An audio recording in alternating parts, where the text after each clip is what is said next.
Selamat malam pemirsa, Anda menyaksikan Prime Talk Tajam Mendalam bersama saya Robert Haryanto. Menakar vonis Ahok menjadi tema kita pada malam hari ini. Ketukan palu hakim jatuh untuk Basuki Cahayapurnama. Basuki dihukum 2 tahun penjara dan perintah untuk langsung ditahan.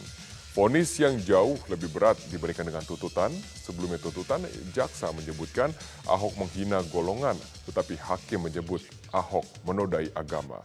Hakim juga mengabaikan penolakan kuasa hukum mengenai saksi pelapor.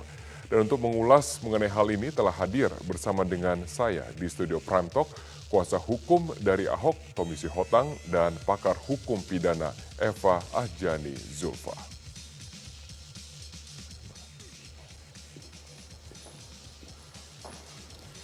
Selamat malam, Eva. Selamat malam. Mas Tommy. Ya, kita bisa. Sedih itu sudah pasti, tapi tetap kontrol emosi di sini. Hakim ternyata mereka bisa tegas dan bisa memutuskan yang terbaik untuk umat.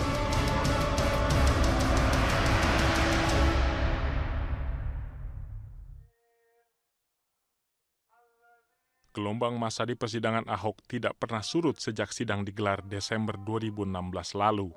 Pro dan kontra muncul di luar ruang sidang. Semuanya berawal dari perdebatan hukum apakah benar Ahok menoda agama. Jaksa penuntut umum membuat 2 dakwaan, yaitu pasal 156A tentang penodaan agama dan dakwaan alternatif yaitu pasal 156 tentang Ahok menyulut permusuhan. Dalam perkembangan, jaksa menuntut memilih dakwaan alternatif yaitu Ahok menyulut permusuhan bukan menoda agama. Tapi dalam sidang vonis, hakim berbeda pendapat dengan jaksa. Hakim memutus Ahok bersalah menoda agama. Tapi Bapak kan sudah tidak menggunakan 156. Iya, Mengapa hakim masih menggunakan itu? boleh karena itu dalam surat dakwaan. Karena tercantum dalam surat dakwaan. Itu kan pilihan. Pilihan itu bisa berbeda pilihan. Tidak ada masalah. Sikap jaksa saat ini menerima ya Pak ya? Apa? Sikap jaksa.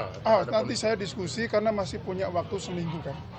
Nah, apa menentukan sikap seperti apa nanti? Pak, dalam waktu pikir-pikir selama seminggu ini, Pak, apa yang akan dipertimbangkan kalau jaksa penuntut umum, apakah akan mengajukan juga banding atau tidak? Apakah akan mempersiapkan hal-hal lain, Pak? Atau tidak? Kalau di undang-undang kan memungkinkan untuk banding atau tidak.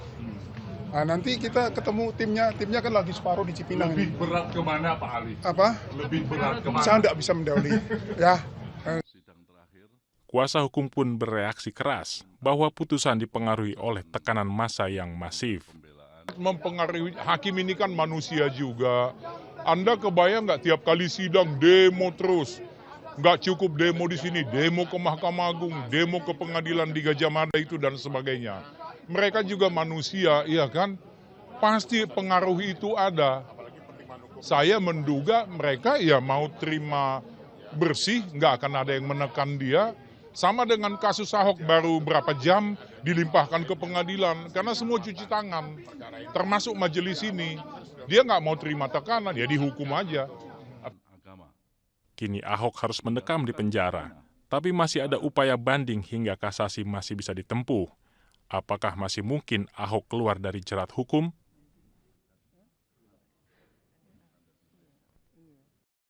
Ya, untuk membahas mengenai vonis hakim terhadap Basuki Cahayapurnama telah hadir di studio Prime Talk. Yang pertama adalah kuasa hukum dari Ahok, Pak Tommy Sihotang, dan juga pengamat hukum pidana Mbak Eva Ahjani Zulfa. Saya akan ke Pak Tommy. Pak Tommy, ya, bagaimana kondisi Pak Ahok sekarang di penjara? Pak Ahok tuh terakhir tadi lagi ibadah dengan keluarganya di dalam. Suasana yang baru, tentu mereka perlu penyesuaian. Sementara pendukungnya tuh masih di luar sampai sekarang. Mereka meminta ketemu Ahok. Saya kira aparat keamanan itu harus bijaksana mempertemukan. Hanya Pak Ahok yang bisa membubarkan itu. Oke, apakah ada langkah-langkah dari kuasa hukum untuk kemudian meminta kepada pihak rutan memperbolehkan Ahok untuk keluar bertemu dengan pendukung sekitar beberapa menit? Mestinya itu urusannya aparat keamanan. Karena sekali lagi kami sudah hantarkan Pak Ahok ke dalam, massa nggak berterima dia ditahan dan minta dibebaskan. Terakhir diturunkan permintaannya untuk ketemu saja.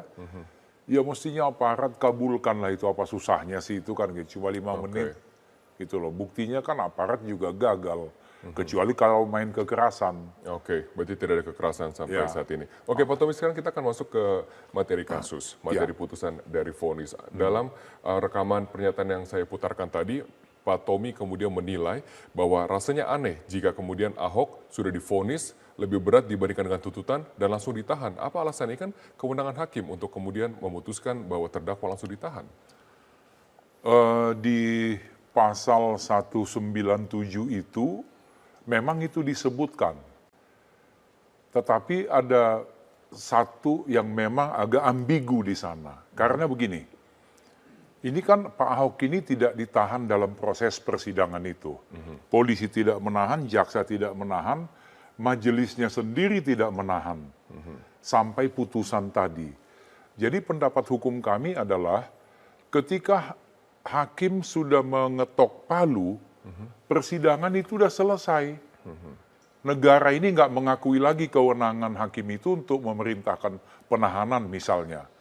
Nah kemudian diperintahkanlah penahanan. Loh ini penahanan apa? Apakah ini eksekusi terhadap putusan yang sudah mempunyai kekuatan hukum? Enggak juga, karena kita tadi banding.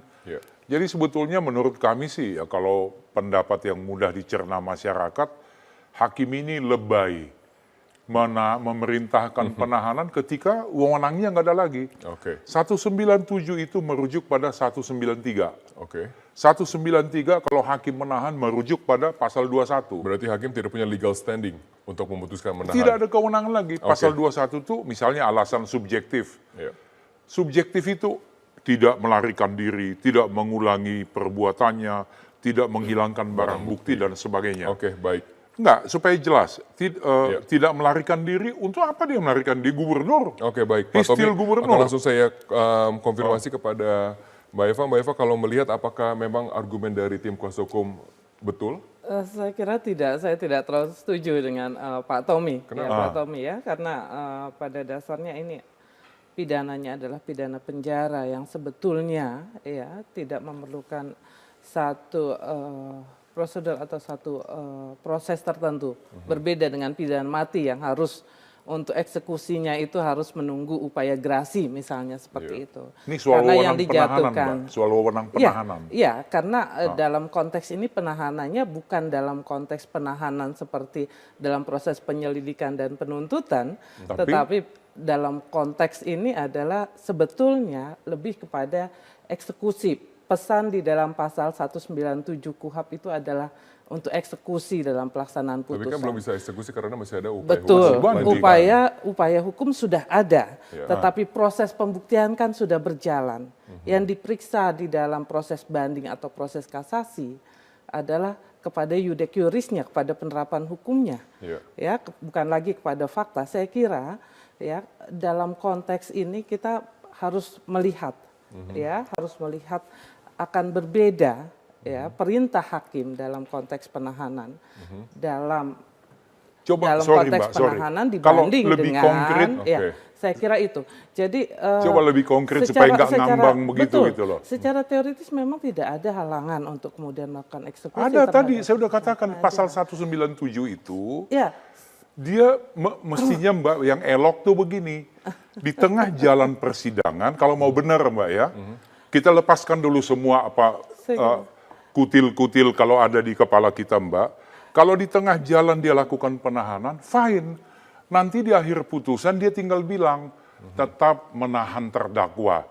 Nah kalau sekarang ditetapkan pada waktu dia sudah putus palu, dia sudah nggak ada wewenangnya. 197 huruf K tidak mengatakan seperti itu, Pak. Memang tidak ada kata-kata memutus palu, tidak ada. Betul, bukan maksud saya bahwa kemudian tidak ada halangan hakim untuk mengatakan terdakwa tetap dalam tahanan atau terdakwa ditahan.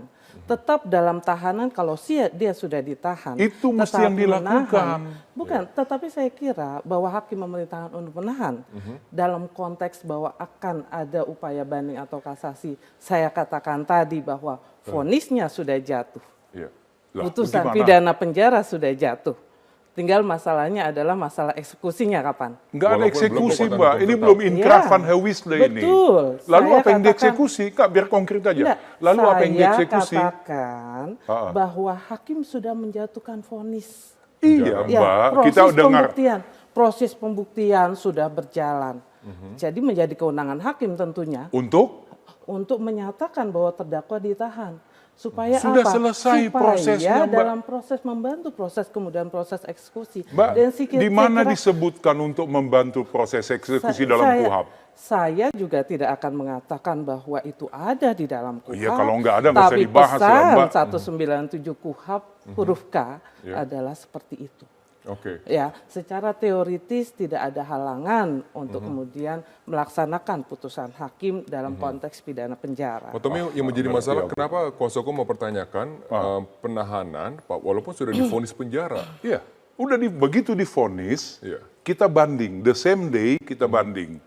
Artinya itu belum berkekuatan hukum, belum bisa dieksekusi. Hakim pada waktu selesai ketok putusan itu, dia tidak berwenang untuk melakukan apapun, udah selesai tugasnya. Kalau mau cantik, di tengah proses ini dia buat penetapan penahanan. Tapi filing untuk pengajuan banding secara administrasi Sudah hukum kita lakukan sudah tadi. dilakukan. Sudah. Oke, bentar. Mbak Eva, kalau seandainya administrasi pengajuan banding sudah dilakukan dan kemudian sudah diterima oleh pemerintah, apakah juga Maka, dapat saya kira tidak ada halangan. eksekusi? Tidak untuk ada penahanan? halangan untuk penjaranya. Untuk penjaranya, Mas, karena proses pembuktian sudah selesai. Apa hubungannya Ya, dengan proses pembuktian, dan Mbak? hakim menyatakan bahwa yang bersangkutan bersalah. Saya bukan dalam posisi apa-apa, tapi pesan dalam pasal 197 Nggak ada KUHAP. pesan, kita mesti baca Pesan ya. Huruf apa K. coba? Mbak Eva, Ya, ya, pesannya pesan 197 KUHAP bahwa dalam bagian dari vonis hakim bisa menyatakan 3 hal. Apa saja? Ya, menyatakan terdakwa tetap dalam penahanan, Iya, ya, dalam hal kalau dia sedang dalam proses penahanan. betul. Ya, menahan terdakwa. Kalau dia tidak ditahan, tentunya ditahan. Iya.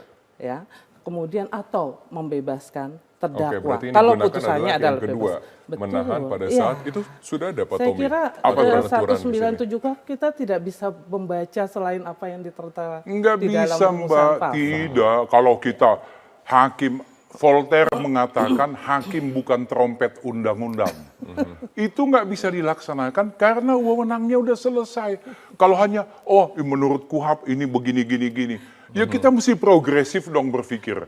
Pada saat itu hakim udah nggak punya wewenang lagi. Oke. Apalagi dihubungkan dengan pembuktian, Saya- apa hubungannya? Iya, keberatan apakah Anda dengan mempunyai itu, Apa contoh? hubungannya? Tapi apakah Anda mempunyai contoh-contoh dari kasus-kasus yang terjadi sebelumnya yang kemudian memang ini menjadi sebuah keputusan yang aneh bagi Ahok? Itu aneh karena sekali lagi apalagi dihubungkan dengan 193 yang kemudian dijungtokan pasal 21.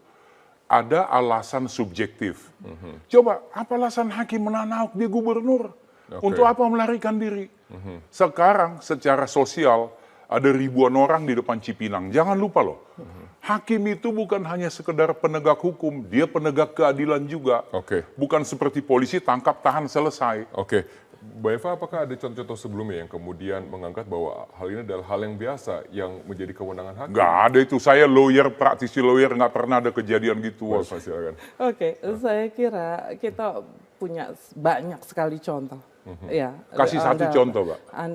Saya kira kita tiap hari menghadapi Aduh, kalau ribuan udah tindak bahasa-bahasa pidana. gitu, udah bahasa. Kita menghadapi dan kita bisa menyatakan satu keluhan barangkali dari kajian teman-teman Apa saja? kejaksaan Ya. ketika justru menjadi aneh kalau hakim menyatakan tidak ditahan, Oke. gitu ya, karena dia sudah menyatakan yang bersangkutan bersalah. Oke, baik. Berarti masih ada perdebatan di sini, tapi kita akan jeda sejenak, Pak Tommy dan juga Mbak Eva, kita akan masuk kepada pertanyaan juga dari masyarakat. Mengapa saat ini vonis lebih berat dibandingkan dengan tuntutan? Tetaplah bersama kami akan kembali sesaat lagi.